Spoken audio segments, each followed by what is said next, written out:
ಫಸಲು ಜಾಸ್ತಿ ಕೊಡುತ್ತೆ ಅಂತ ಹೇಳಿ ಹೆಂಗ್ ಫೈಂಡ್ ಮಾಡ್ತೀರಾ? ನೀವು ಈ ಪ್ಲಾಂಟ್ ಅನ್ನು ಅಬ್ಸರ್ವ್ ಮಾಡಬಹುದು. ಇದಕ್ಕೆ ಸ್ಟಮ್ ಅಂತ ಕರೀತಾರೆ. ಈ ಸ್ಟಮ್ ಏನಿದೆ ಅಂದ್ರೆ ಕಿರ್ಗಣಿಗೆ ಬರ್ಬೇಕು ಮೇಡಮ್. ಈ 4 ಇಂಚಸ್ ಡಿಸ್ಟೆನ್ಸ್ ಇತ್ತು ಅಂದ್ರೆ ಕಿರ್ಗಣಿಗೆ ಇತ್ತು ಅಂದ್ರೆ 100% ನೀವು 4 ರಿಂದ 6 8 ಕುಂಚಿಗೆವರೆಗೂ ನೋಡ್ಬೋದು.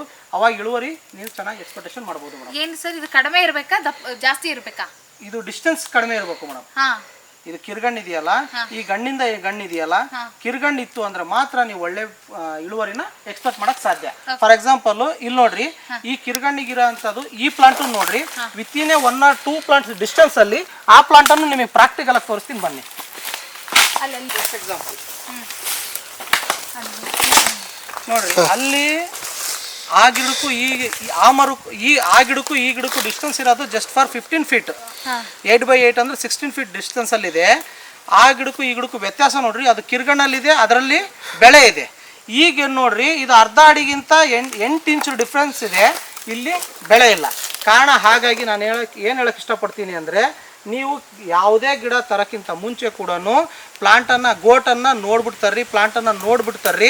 ಅದಕ್ಕೂ ಕೂಡ ಕರೆಕ್ಟ್ ಏಜ್ ಆಗಿರ್ಬೇಕು. Nearby 30 to 35 years or 40 years ಆಗಿರಬೇಕು. ಅಂಥ ಪ್ಲಾಂಟನ್ನು ನೀವು ಗೋಟ್ ತರ್ರಿ, ಇನ್ಕ್ಲೂಡಿಂಗ್ ಸಸಿ ಅವ್ರು ಮಾಡಿದ್ರೆ ಮಾತ್ರ ತರ್ರಿ. ಇಲ್ಲ ಅಂದರೆ ಏನಾಗುತ್ತೆ ಅಂದರೆ, ಈ ಥರ ಕಿರ್ಗಣಿಗೆ ಬರಲಿಲ್ಲ ಅಂದರೆ ನಿಮಗೆ ಬೆಳೆ ನೋಡೋಕ್ಕೆ ಸಾಧ್ಯ ಇಲ್ಲ. ಈ ಮರದಲ್ಲಿ ಈ ಗಿಡದಲ್ಲಿ ನೀವು ನೋಡ್ಬೋದು ಬೆಳೆ ಇಲ್ಲ. ಆ ಗಿಡದಲ್ಲಿ ಬೆಳೆ ಇದೆ, ಈ ಗಿಡದಲ್ಲಿ ಬೆಳೆ ಇಲ್ಲ. ಇದು ಸುಮ್ಮನೆ ಭೋಗವಾಗಿ ಸುಮ್ಮನೆ ಹೋಗ್ತಾನೆ ಇರುತ್ತೆ. ಇದರಿಂದ ನೀವು ಎಕ್ಸ್ಪೆಕ್ಟ್ ಮಾಡೋಕ್ಕಾಗಲ್ಲ. ಇದು ಕಿರ್ಗಣಿಗೆ ಬಂದರೆ ಮಾತ್ರ ಐತಲ್ಲ ನೀವು 100% ಇಳುವರಿ ನೋಡೋಕ್ಕೆ ಸಾಧ್ಯ.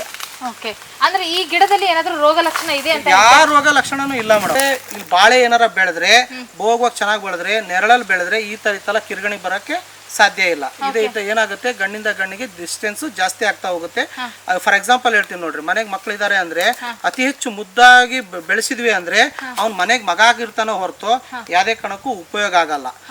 ಅದೇ ರೀತಿಯಲ್ಲಿ ನಮ್ಮ ಗಿಡ ಮರಗಳು ಅಷ್ಟೇ, ಅದಕ್ಕೆ ಯಾವ ರೀತಿಯಲ್ಲಿ ಪಾಲನೆ ಪೋಷಣೆ ಮಾಡಬೇಕು ಅದೇ ರೀತಿಯಲ್ಲಿ ಮಾಡಿದ್ರೆ ಮಾತ್ರ 100% ನೀವು ಬೆಳೆ ನೋಡಕ್ ಸಾಧ್ಯ ಇರುತ್ತೆ. ಅಂದ್ರೆ ಈಗ ಮುಂದೊಂದು ದಿನ ಇದನ್ನ ಸರಿ ಹೋಗಿಸಬಹುದು, ಖಂಡಿತ ಮಾಡಬಹುದು. ಈ ಕಿರ್ಗಣ್ಣನ್ನ ಖಂಡಿತ step by step year by year ಏನಂತ ಕಡಿಮೆ ಆಗ್ತಾ ಹೋಗುತ್ತೆ.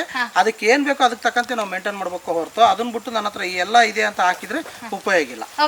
ಇದೇ ಅಡಿಕೆ ತೋಟದಲ್ಲಿ ಒಂದು ಗಿಡ ಮಾತ್ರ ಈ ರೀತಿಯಾಗಿ ಈ ಕಾಂಡ ಬಿರುಕೊಡ್ತಿದೆ.